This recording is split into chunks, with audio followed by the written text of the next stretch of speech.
kolega Dragana da proba skrajšati svoje izvajanje na 5 minut. Dragan, ljubazno te molim 5 minuta jer smo već u pauzi, ako može. Puno ti hvala. Ja se nadam da će biti i drugih prilika. Hvala ti. Moja želja je bila da predstavim, da dam kroki prikaz kao prvu zamisao koncepta određivanja najboljeg interesa deteta u postupcima za razvod braka. Ravnopravno roditeljstvo se tek nadograđuje kada procenimo šta je to što je detetu, šta je najbolje za dete. I sad stvarno za ovih nekoliko minuta ja sam te elemente tog koncepta sačinio na osnovu nekih premisa prethodnih, uglavnom nekih problema. Oni su ovdje izneti kao što je rečeno u prethodnom izlaganju da se roditeljsko pravo, kako bi pravnici rekli, poverava u najvećem broju slučajeva jednom roditelju, kome se daje dominantna moć i uticaj na odrastanje deteta, dok se drugi roditelj isključuje na mnogo načina iz života deteta. I sada da ne pričam ono koliko često dete i roditelj s kojim ne žive održavaju lične odnose prema lekarskom receptu. Dobijaju dete na kašikicu 2 puta mesečno, 1 radni dan nedeljno i tako dalje. Konstatovano je da je zajedničko roditeljstvo najbolji interes deteta. Ja bih napomenuo još jedan problem, 2 problema, pre nego iznesem ove elemente tog koncepta, a to je da je možda ključni problem sama sintagma najbolji interes deteta. Ni u empirijskim istraživanjima, ni u teorijskoj literaturi nije definisan pojam najbolji interes deteta, niti standard kako se on utvrđuje. To stvarno ostavlja mnogo prostora onima koji intervenišu duboko u život deteta, kao što je razvod, daje mnogo prostora za subjektivna mišljenja o tome. Drugi problem koji imam u vidu, a to je, iako je naučno dokazano da nema osnova za rangiranje roditelja kao primarnih i sporednih, da oba roditelja svaki na svoj način doprinosi detetovom odrastanju, mene to iznenađuje. Mnoge osobe koje rade sa decom i porodicom, svesno ili nesvesno, veruju da je majka primarni, prirodni roditelj i bolji od oca.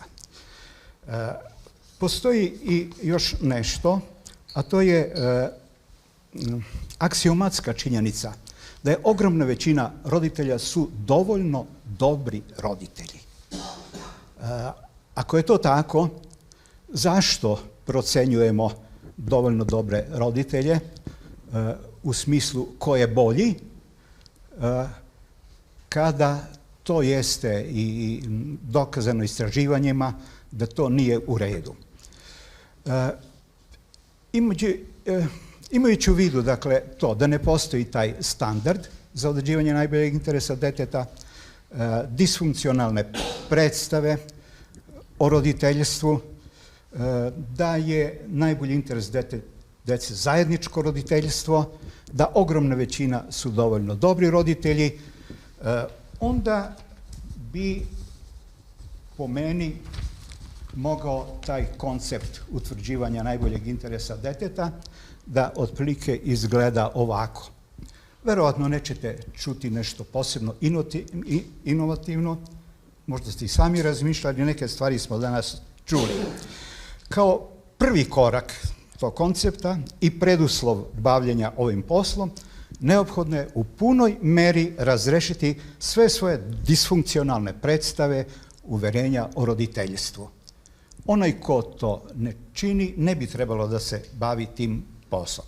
Druga stvar, ili odmah zatim, najpre isključiti kontraindikujuća stanja za roditeljstvo, kao što su zlostavljanje, bolesti zavisnosti, ali i ono što se ne prepoznaje obično kod stručnjaka, a to je to otuđenje deteta od roditelja, kao zlostavljanje, kao jedno vrlo opasno stanje.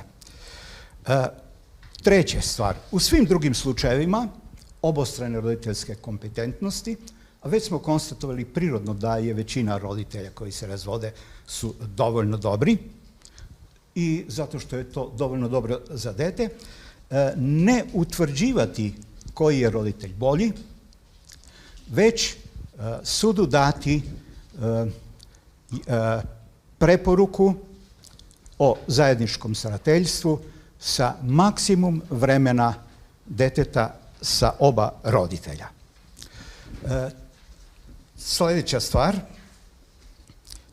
dalje stručne usluge, tu sad mislim uglavnom na centre za socijalni rad, koje bi bile institucionalno snažno podržane, jesu edukacija roditelja, medijacija, pomoći im da naprave plan roditeljstva i pružiti im postseparacijsku podršku u kooperativnom roditeljstvu. Peta stvar otprilike je to, od životne je važnosti uspostaviti zajedničko roditeljsko starateljstvo o deci u temeljima porodičnog zakonodavstva i onda kada roditelji nisu postigli saglasnost o tome s kim će dete živjeti. Čuli smo i u ovim izlaganjima dalje i o neistinitim optužbama za zlostavljanje dete. Pokazalo se da u okviru porodično-pravnog postupka mnoga deca bivaju definisana žrtvama, a to nisu, mnogi roditelji zlostavljačima, a to nisu, i oni uglavnom ostaju jednu vrlo opasnu situaciju, njima stručne pomoći izgleda ni nema. Zbog toga bi koncept ovoga bio i to da sve optužbe za nasilja u porodici treba tretirati u okviru krivičnih postupka. Tamo se otprilike dosta velik broj, po nekim istraživanjima je to čak i 1/4 tek ustanovi da je zlostavljanja stvarno bilo. Jer porodično-pravni postupci, makar to u Srbiji, ne mogu da razreše ove situacije. Ja mislim da je 5 minuta prošlo, da još kažem da u okviru ovog koncepta podrazumeva se da određivanje najboljeg interesa deteta je područje specijalizovanog stručnog rada. Podrazumeva učešće onih stručnjaka koji su obučeni na nivou specijalizacije. Ako je 5 minuta, nisam ništa mogao. Ja ti se izvinjavam, Dragane. Hvala ti i ja se nadam da će biti prilike i u buduće da surađujem. Puno ti hvala.